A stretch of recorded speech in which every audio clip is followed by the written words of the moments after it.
As gallery visits and private views became impossible due to COVID-19, Outside In forged ahead with a series of exhibitions and events in a new virtual gallery space online.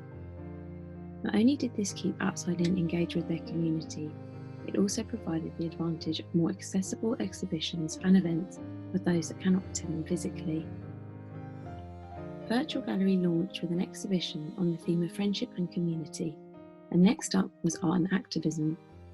Both exhibitions were celebrated through online virtual private views, allowing our community and artists to come together, all united in cyberspace. Outside In's third exhibition, Unlocked, launched to celebrate the amazing creativity of Outside In artists during the COVID pandemic. Mark Steen, director of Outside In, said, "Outside In has played a major role in supporting its artists to survive and thrive during the last year through its digital programs. The resilience, humour and creativity shown by our artists has not only helped them, but provided a much needed source of pleasure and escape for our audiences as well."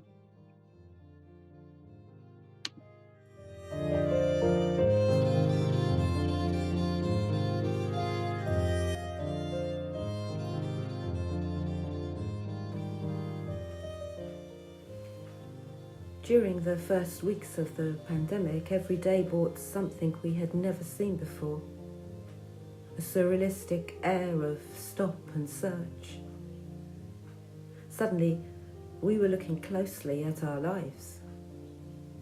Work, play, family, travel, pandemic. It made us little islands in an isolated world. Making art in the pandemic has been so important for my mental health and well-being. It has given me direction and focused my attention into something positive. It has allowed my creativity to form a shield of defence which protected me from some of the very difficult and tragic events that were taking place around the world. The impact of the pandemic will still have profound effects for many in the future, and some institutions may continue to face funding crisis. Some artists may feel they have to abandon art and pursue other careers in order to support themselves.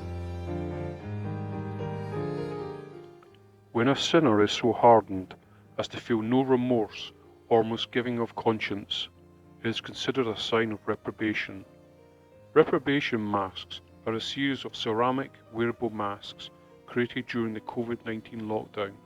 My exploration into the relationship between structure, function, and corrupt art identity by creating a series of works which I call new urban religious objects. During the pandemic, art has been a lifeline. I began to explore my experiences as a bedbound artist and started creating self-portraits from bed. By doing this, I showed myself that even when my health confines me to bed, I can still be an artist. I think it's awesome and epic to be included in the showcase exhibition. I want to be a famous artist, and it is great when more people can see my spooky work. I think the pandemic has been hard for my artists, but we can push on. We have fighting spirit in all of us. I have found that during each lockdown, I have had to change medium, as if shaking off the last memory of the previous lockdown. I've used cardboard when paper ran out, coffee when paint ran out, envelopes, plastic bags, and even old plaster of Paris on a pole and an old wheelbarrow. I can actually laugh now. I am proud that my drawing is being included in the Unlocked exhibition, as I think Outside In is an inspirational organisation. Due to my disability, I often have difficulty making works public, and online exhibitions such as this make my drawings accessible to interested parties. This gives me more confidence in the strength of my practice, and I will share my art with others more frequently in the future. This drawing explores our inner structures and connections at a time when we are hyper aware of the vulnerability of our bodies. It explores transmission within and between bodies. I have drawn from diagrams and microscope images to create a macrocosm of the worlds inside us. There are neurons, tunnels within the heart, the magnified structure of cells, and other imagined forms. My name is BIBO KEELEY. I live in a two-artist household with my husband, who is a heart transplant recipient and also an outside-in artist. Sharing my life with an organ recipient means that I have to adhere to many of the same restrictions as him in order not to jeopardize his health.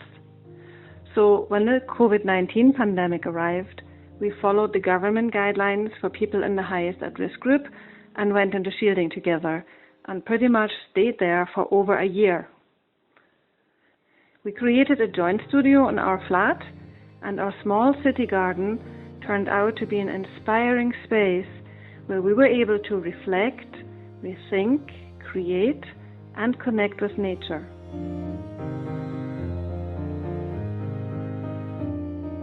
Over lockdown, Estelle Wooley produced a series of photographic self-portraits wearing face masks composed of delicate and ephemeral natural materials.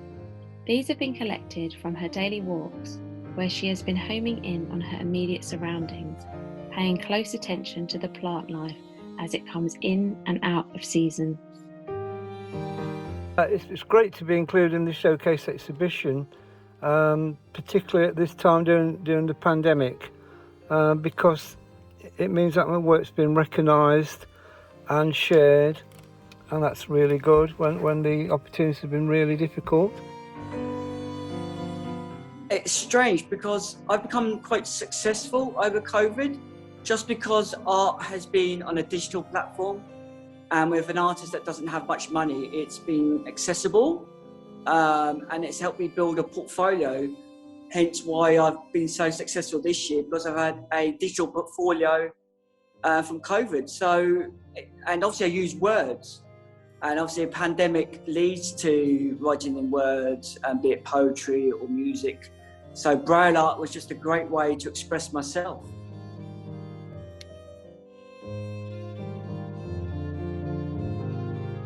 During the COVID pandemic, art continued to be my escape. Art has always been my therapy, as cliche as it sounds, but I have been able to spend time developing my craft and indulge myself with many episodes of the Talk Art podcast. I was able to use the experiences of isolation due to COVID restrictions and create works depicting these feelings. The COVID pandemic has impacted our whole world, not only just the art world. It has affected our relationship with it, our relationship with others, and our relationship with ourselves. The art world has to rethink creatively how they interact with artists and the general public, especially using digital means to expand inclusivity and accessibility, education and learning. I can see long-term positive changes coming from this.